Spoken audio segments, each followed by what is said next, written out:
Vamos lá, pessoal, vamos dar continuidade então à nossa segunda aula, o bloco 2, aqui no nosso curso preparatório, 2 anos de ordem, né? Então, tema muito importante que sempre cai na prova da UB e nós precisamos gabaritar e vamos gabaritar, tá? Se você prestar atenção na aula, se você assistir 1 a 2 vezes, marcar, tenho certeza que você vai gabaritar direito civil. Tá? Vai gabaritar direito civil, porque é o que vem acontecendo, não vai ser diferente com você, mas precisa estudar, tá? Prestar atenção na aula, volta, marca, grifa, é muito importante isso. Estude com calma, com qualidade, não é quantidade, é qualidade. Vamos lá, vamos conversar agora, nesse momento, sobre a classificação dos bens. Eu quero trazer para você, nós tratamos no bloco anterior, da classificação do estudo no Código Civil, que trata das pessoas. Então nós falamos aqui da personalidade, da capacidade, incapacidade, interdição, emancipação, dos direitos da personalidade, e você ficou craque no assunto. Lembrando que esse estudo aparece no livro 1 e comporta os artigos 1 até o 78 do Código Civil. Nós vamos avançar. Nós vamos estudar agora os bens, livro 2, da parte geral do Código Civil, que vai tratar dos bens. Eu quero tratar com você um assunto muito importante sobre a classificação dos bens. Por mais simples que pareça, é objeto da prova de ordem e muita gente erra, acaba errando. Nós vamos falar aqui sobre a classificação de bem móvel, bem imóvel, bem móvel, distinções entre bens divisíveis e indivisíveis, consumíveis, singulares e coletivos, reciprocamente considerados, públicos ou privados, e os estudos no Código Civil de bens, nós vamos ter ali do 79 até o 103, tá? Então, muita atenção, vamos dar ênfase aqui para que a gente possa gabaritar, e vamos gabaritar. Volto a falar para você que você vai gabaritar direito civil, basta prestar atenção aqui, tá bom? Então, vamos juntos aqui. Quando nós falamos de bens, então eu quero trazer para você, tem várias classificações. Bens, quando eu falo de bens, tem bens móveis, casa, bem imóvel. E bens móveis, um livro é um bem móvel, é um livro, é um bem móvel.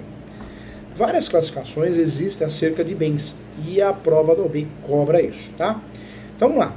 Bens são valores materiais ou imateriais. Guarde isso. O que são bens, professor Júlio? Bens são valores materiais ou imateriais, materiais ou imateriais, que podem ser objeto de uma relação de direito. Então, se você perguntar para mim qual que é o conceito de bem, professor Júlio, o que é bem para a prova da OAB? Bens são valores materiais e imateriais. Isso que são bens, que podem ser objeto de uma relação de direito. Então, eu tenho os bens, são materiais ou imateriais, e pode ser objeto de uma relação de um negócio jurídico. Enquanto o objeto do direito positivo é a conduta humana, o objeto do direito subjetivo podem ser bens, coisas não valoráveis, pecuniariamente, dinheiro. Os bens jurídicos, gente, guarde isso que é muito importante, os bens jurídicos, os de natureza patrimonial, isto é, aquilo que se possa incorporar ao nosso patrimônio, é um bem. Tudo que possa incorporar ao nosso patrimônio pode ser chamado de um bem. Então, uma casa pode incorporar o patrimônio? Pode. É um bem imóvel. Um carro pode incorporar um patrimônio? Pode. Um bem imóvel. Uma roupa, bem móvel. Um livro, um CD, né, que o CD a gente não usa mais, mas é fácil falar um pendrive. Né? Além disso, há uma classe de bens jurídicos conhecida como bens não patrimoniais. São bens que não são economicamente estimáveis, como também insuscetíveis de valorização pecuniária. A vida e a honra. Né? Acho que são os exemplos mais fáceis de se compreender, de entender. Então, nem todo bem é suscetível de um valor. Tem um valor estimado economicamente. Tem bens que não. A vida não. A vida e a honra não tem. Ok? Os bens, gente, podem ser classificados em bens móveis e imóveis. Acho que é a classificação mais fácil, mais simples. Mas tem pegadinha no meio, não vamos conversar sobre elas. Corpóreos e incorpóreos, fungíveis e infungíveis, consumíveis e inconsumíveis, divisíveis e indivisíveis, singulares e coletivos, comercializáveis ou fora do comércio, principais ou acessórios, públicos ou particulares. Então, vamos estudar tudo isso? Vamos lá.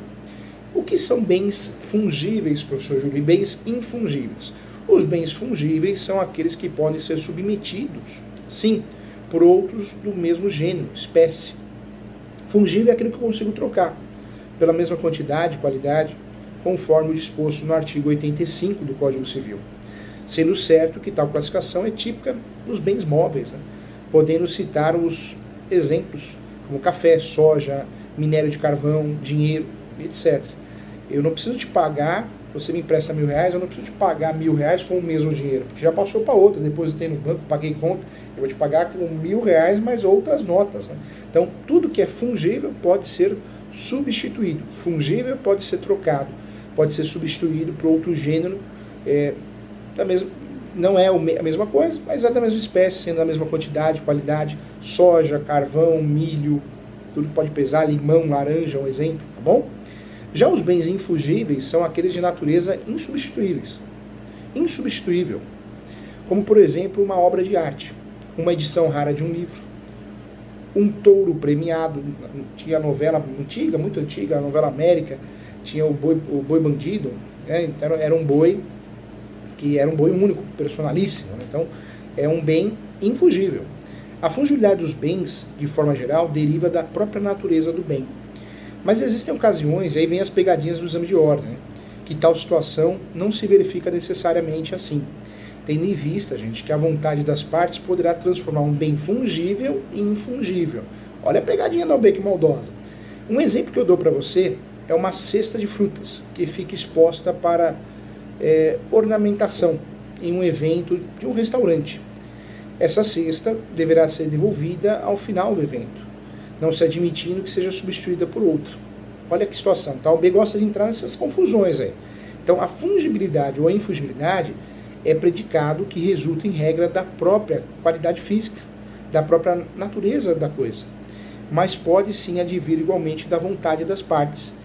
Estas, gente, e fique atento em relação a isso, por convenção, tornam infungíveis coisas, em regra, fungíveis. Tá? Então, é importante bater um papo sobre isso. Quer ver outro exemplo que eu trago para você? Serviço fungível. É o que se pode ser prestado por outra pessoa, que não é um devedor. O credor tem sim a faculdade de mandar executá-lo por substituto. Isso mesmo, por outra pessoa, outra parte. Já o serviço não fungível é o que você contrata o instituto personae, ou persona. O que quer dizer isso? Aquela pessoa, eu contratei o Roberto Carlos e não Carlos Alberto. É o Carlos Alberto que tem que ir lá cantar no final do ano. Então, tem que ter situações que é um serviço não fungível. Isto é, temos que dar atenção a qualidades pessoais do devedor. Essa execução, gente, por terceiro, ela é impossível. Então, fique atento em relação a isso. Quero trazer outro exemplo. Vou imaginar um outro caso aqui, tá? Sérgio acaba de contratar o William Picasso, que é um pintor famoso e com qualidades peculiares, né? Então, não dá para contratar porque faleceu, mas vamos trazer esse exemplo hipotético aqui. Para pintar a sala de visitas da sua casa, mas o William Picasso não comparece na data combinada e manda o Genuíno da Silva, que pinta várias casas por aí e não possui uma característica peculiar para a pintura. Será que Sérgio é o credor? Poderá contestar a substituição? Naturalmente sim. Naturalmente sim, porque o serviço prestado por William Picasso é um serviço infungível, não substituído, não podendo ser substituído, né? Ou seja, não substituível por terceiro, apenas ele pode fazer, ele pode executar e mais ninguém. Tá? Então, no entanto, se Sérgio chama o encanador para consertar a pia, nada impede que Noca, encanador, mande o Juarez fazer a troca. Então, fique atento em relação a isso, acho que fica bem claro isso, e a prova da OAB gosta dessa confusão. Você sabe disso. Você que já prestou o exame de ordem, você que vai prestar, fique sabendo que a OAB não faz uma pergunta sobre o conceito. Ela traz um caso prático e traz a pegadinha. Então você tem que saber o conceito diante disso, tá?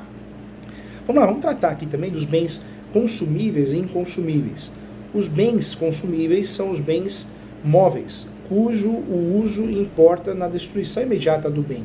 Consumíveis, acabou, usei, acabou, não dá para usar de novo. São bens destinados à alienação, bem como observa o artigo 86 do Código Civil atual, sendo divididos em consumíveis de fato, como alimentos, e consumíveis de direito, como dinheiro. Tá? Então tem essa classificação aprofundada aí, consumíveis de fato, consumíveis de direito. É uma classificação mais aprofundada, mas o curso da OAB é bom aprofundar para a gente estar bem preparado. O menos é mais, né? Se caiu mais, a gente sabe o mais. Os bens inconsumíveis, gente, são aqueles que suportam o uso contínuo, sem prejuízo do seu perecimento ou destruição progressiva e natural. Eu trago como exemplo o carro, pois a característica da durabilidade é imprescindível, né? É fato. Para ser considerado naturalmente consumível, gente, eu trago para você, é preciso que, com o uso, sofra uma destruição imediata. Acabou. Consumação imediata. O bem suscetível de consumir-se ou deteriorar-se depois de um lapso de tempo, mais ou menos longo ou não considerável consumível, não consumível é, portanto, a coisa que suporta o uso contínuo. Tá? Então eu trago isso no meu livro, esse conceito também. Então, tranquilo, né? Dá para entender com facilidade. Vamos lá. Próxima classificação que eu trago para vocês são os bens divisíveis e indivisíveis. De acordo com o artigo 87 do Código Civil, bens divisíveis são os que podem serem fracionados, divididos, sem alterar sua substância. De fato, quando eu faço a divisão, eu não vou ter um prejuízo reparável diante do bem. Ou seja, eu posso fazer uma diminuição considerável do seu valor ou prejuízo do uso que se destinam. Eu trago para você aqui, da própria natureza, o bem em questão, por exemplo, um animal.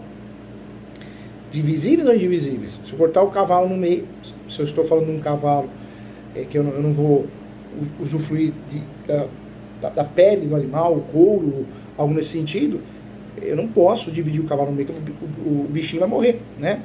Então, eu posso dizer que, diante dessa situação, eu tenho algo indivisível, não dá para dividir. Então, é importante tratar, eu trago como exemplo o animal, fica muito claro, não dá para dividir no meio, cortar no meio, né? Então, isso é muito claro.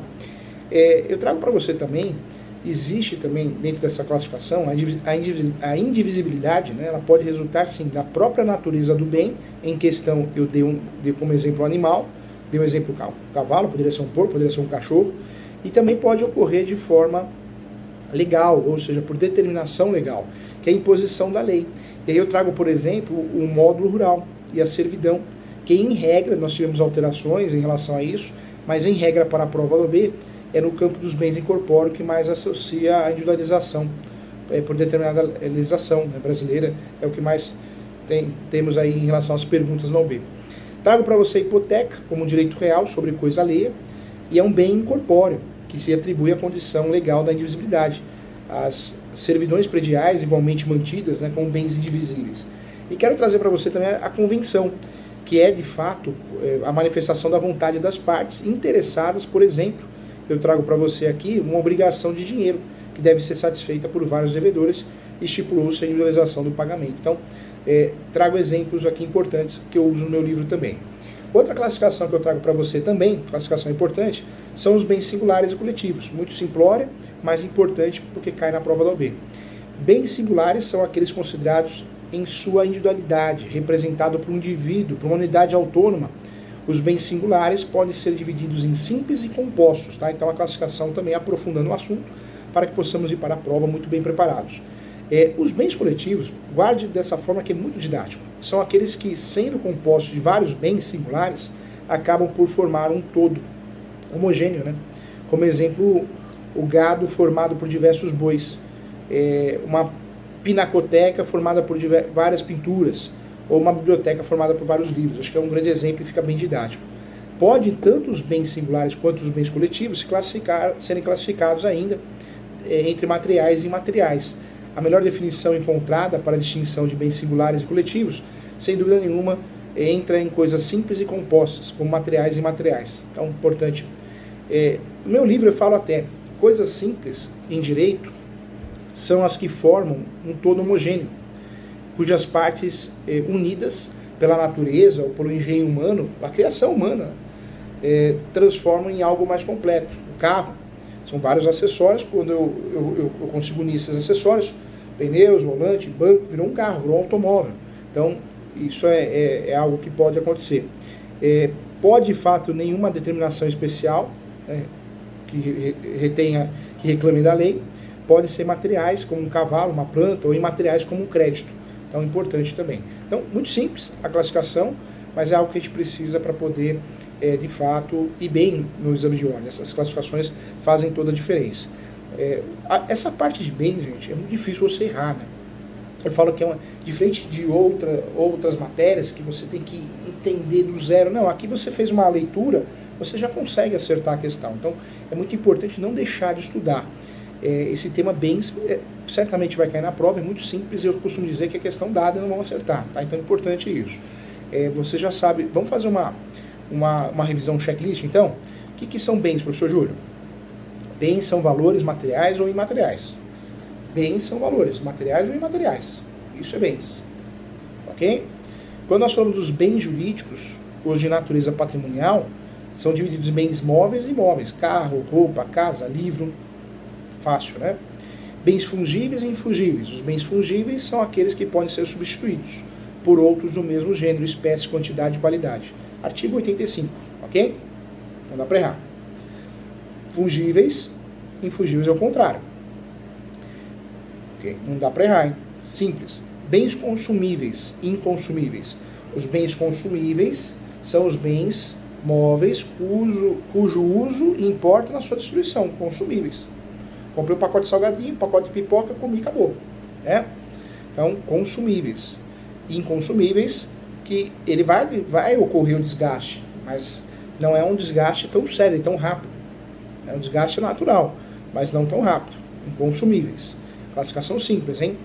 Bens divisíveis e indivisíveis. Artigo 87 do Código Civil. Bens divisíveis são os que podem fracionar sem alteração na sua substância. Eu posso dividir. Diminuição considerável do seu valor, pode ter uma diminuição no valor, né, o prejuízo de uso, mas de fato eu consigo dividir. Os bens indivisíveis são aqueles que eu não consigo dividir, fracionar, ok? Então, bem simples, né? Bens coletivos são aqueles considerados em sua individualidade que são representados pela unidade autônoma. Já os bens singulares podem ser divididos em simples e compostos. Eu já falei aqui que os bens coletivos são aqueles que, sendo compostos de vários bens singulares, acabam formar um bem, um novo bem. Aí eu trouxe vários exemplos aqui também, tá bom? Muito simples, não dá para errar. Eu tenho certeza que essa parte caiu na prova, você vai acertar, porque ele é muito simples mesmo. Eu diria que é a parte mais simples do Código Civil. Quando nós pegamos a parte do direito das personalidades, ou da personalidade, que é o termo mais usado no Brasil nos livros, é a parte mais complexa de propriamente a classificação dos bens. Então, muita atenção em relação a isso, tá? Quero lembrar você, então, que o estudo dos bens, nós vamos estudar o quê? Na parte geral do Código Civil, que vai tratar das classificações dos bens, ou seja, define, né, quando um bem é móvel, imóvel, bens divisíveis e indivisíveis, singulares, coletivos, reciprocadamente considerados públicos ou privados. Lembrando também que privados é um bem de uso comum, públicos e entes federativos, e o estudo aparece do artigo 79 até o artigo 103, tá? Então é importante bater um papo sobre isso. Vamos lá, vamos avançar, vamos estudar agora nesse momento fatos jurídicos.